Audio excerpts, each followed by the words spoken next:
qui depuis des siècles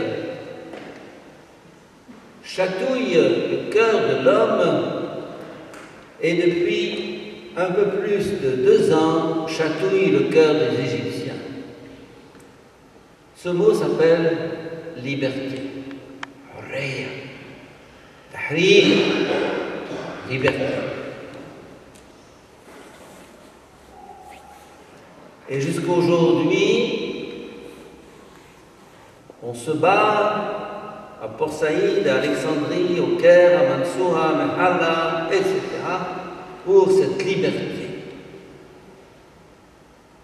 Et de tout mon cœur, je soutiens ce mouvement, et nous le soutenons tous. Liberté, la liberté, être libre.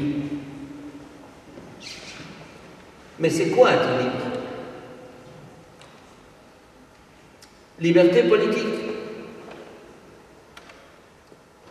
La liberté politique est une liberté très extérieure, très superficielle. Elle est liée à un régime. Mais le Christ est venu nous apporter une autre liberté. La liberté vraie, la liberté profonde, la liberté du cœur, la liberté de l'âme, la liberté que personne ne peut me ravir. On peut être libre d'aller et de venir dans les rues, à voyager à droite et à gauche, mais intérieurement, on est esclave. Esclave de ses passions, esclave de son ego, esclave de son honneur, esclave. Et un homme peut être en prison, derrière les barreaux, et être libre. La liberté n'est pas une question de régime politique, ni de prison, ni de capacité d'aller et de venir. Et c'est cette liberté qu'il s'agit de conquérir. On dit l'Occident est libre.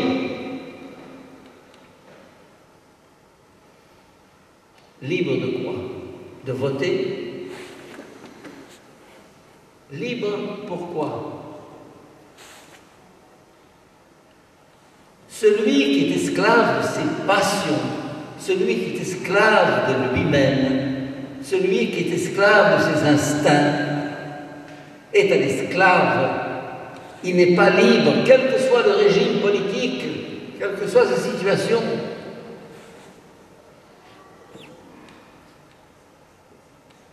La liberté, elle est dedans ou elle n'est pas. C'est comme ça. Et c'est ça le sens du carême. Cette période de 40 jours que nous allons vivre, dans laquelle nous sommes déjà entrés, et dans laquelle le Christ nous a précédés. On me demande, est-ce qu'on peut manger du lait caillé dans le carême, du fromage, des œufs, certainement pas de viande, non, pas de viande, non, surtout pas de viande. Mais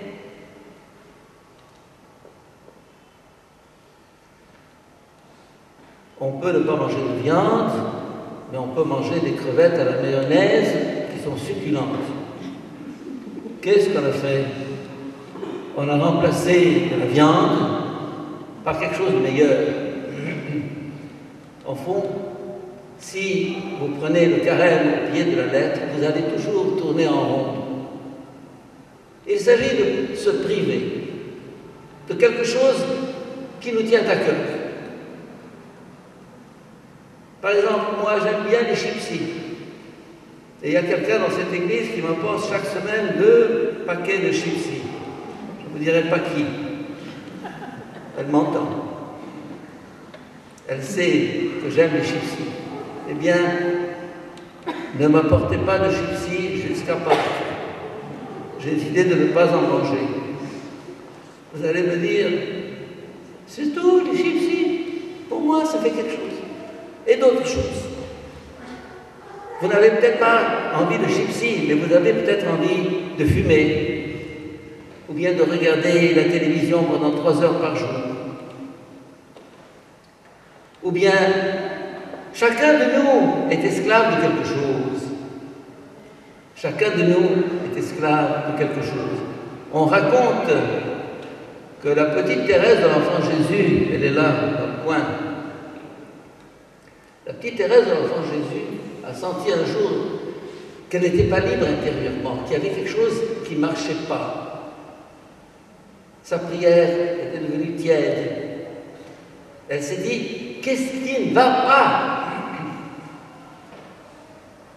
Et elle a compris qu'elle était esclave. Esclave de quoi? D'une épingle à cheveux, avec une jolie tête rouge. Elle était attachée à cette épingle à cheveux.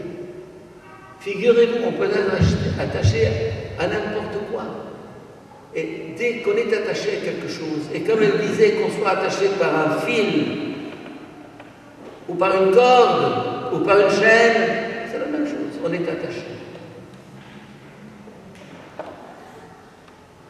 Je me rappelle aussi un jour, on m'avait donné un bon chocolat suisse.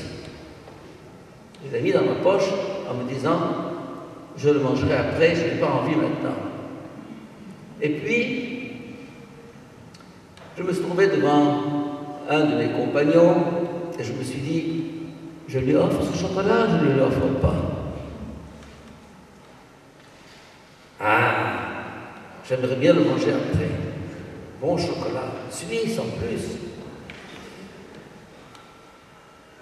Et puis finalement, j'ai sorti mon chocolat, je lui ai dit de Fada. Il ne savait pas à quel point ce chocolat m'avait enlevé l'âme. C'est rien, un petit chocolat, rien. Eh bien, pour moi, j'étais accroché à ce petit chocolat. Voilà. Être libre.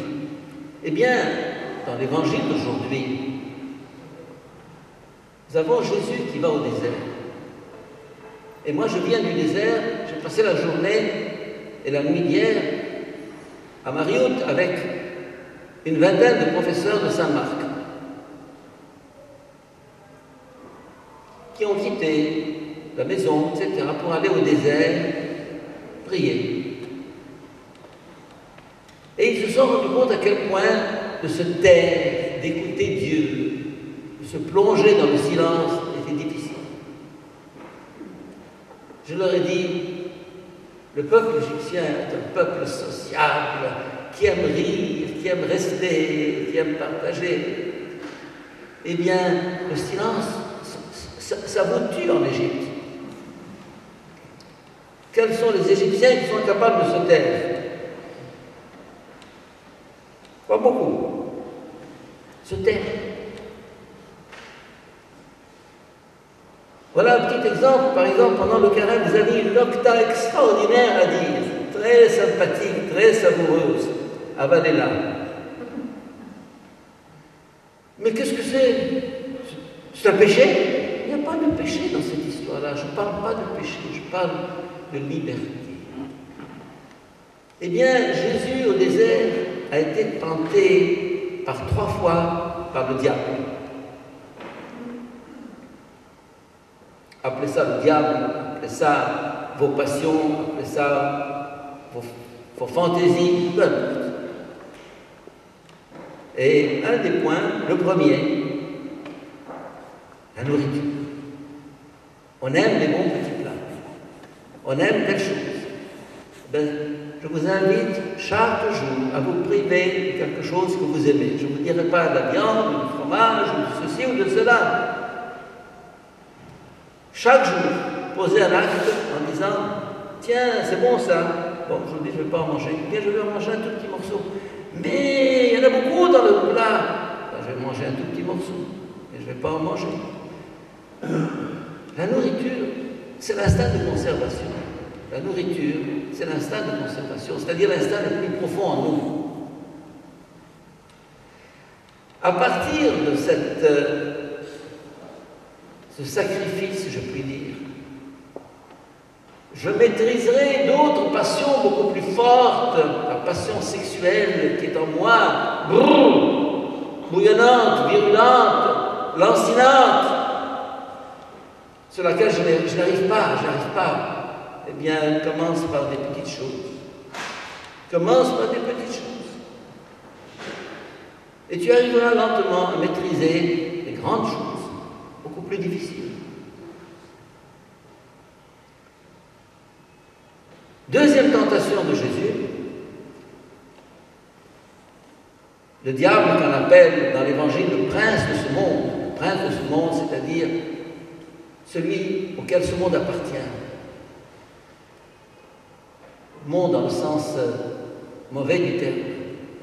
Celui des multinationales, des magouilles, des trafics d'esclaves, des trafics de femmes, des trafics d'enfants, de la finance sale. Lui en est le prince. Et il lui dit, tu vois, tout ça est à moi. Tout ça est à moi. Je te le donne si tu te prosternes et tu m'adores. Que de gens adorent le diable. Vous allez me dire, le diable, avec des cornes, des griffes. Non. Le diable de l'argent, que Jésus appelle mammon. L'argent, quand on est pris par l'argent, on devient esclave. La première tentation, c'est l'esclavage de sa passion. Cette incapacité de dépasser le plaisir immédiat, la jouissance qui vous enslave, qui vous enclave, Et l'argent, c'est la même chose. À un autre niveau. Le sexe, l'argent. Et Jésus le réduit au silence. Puis la troisième, vous allez me dire, il y a une troisième? Oui, il y a une troisième. À part le sexe? Oui. À part l'argent? Oui. Quoi? La gloire. Sharaf, le nom, la dignité. Il le prend sur le pinacle du temple, c'est-à-dire sur l'aile élevée du temple. Si vous êtes allé à Jérusalem, vous verrez que le temple est construit sur une grande falaise, un grand mur, en haut. Et il lui dit, jette-toi en bas et les anges viendront te porter, et toute la foule en bas va t'applaudir, tu verras. Tu veux être le Messie, tu veux être reçu, tu veux être accepté, tu veux être accueilli. Jette-toi, tu verras, les anges vont te porter, et tu n'as plus un combat à mener. C'est fini, c'est acquis. Tu as gagné. La gloire, ma réputation, un nom, réussir, faire la gloire humaine. Trois tentations, trois domaines, trois niveaux qui nous menacent tous. Tous. On peut être libre de tout, mais esclave de son ego. On me dit quelquefois, est-ce que l'esclavage existe aujourd'hui? On dit oui, il existe au Soudan, il existe en Mauritanie, il existe dans tel ou tel pays. En pleine Europe, en plein Canada, en plein Occident, l'esclavage existe. Il n'y a pas de chaîne, il n'y a pas de cachot, il y a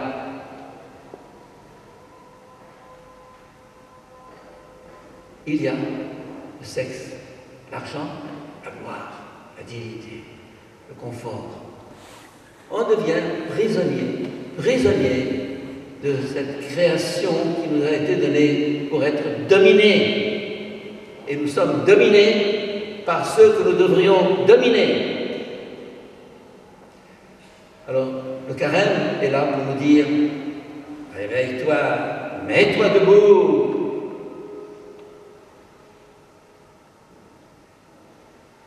Tu es créé pour la liberté. Ne va pas te vendre. Ne va pas te vendre. Et cette liberté, mes chers amis, elle n'est pas facile à conquérir. Elle n'est pas facile à acquérir. C'est un combat. Un combat qu'on appelle le combat spirituel. Oui. Le chemin de l'homme est un chemin qui monte. Le chemin de l'homme est un chemin qui monte.